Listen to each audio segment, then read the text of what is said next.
Hey guys, in this video I'll show you how to get the Tamara card. Very easy guide. And what you want to do is just launch your Tamara app. You can come at the bottom right, you can click on your profile icon.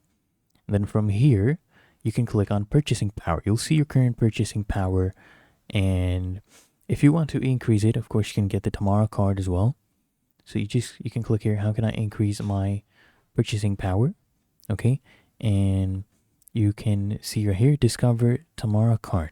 Okay, you want to just tap on that, right? Go ahead and click on that, and they'll place you on the wait list, and you should be among the first to actually access the Tamara Card.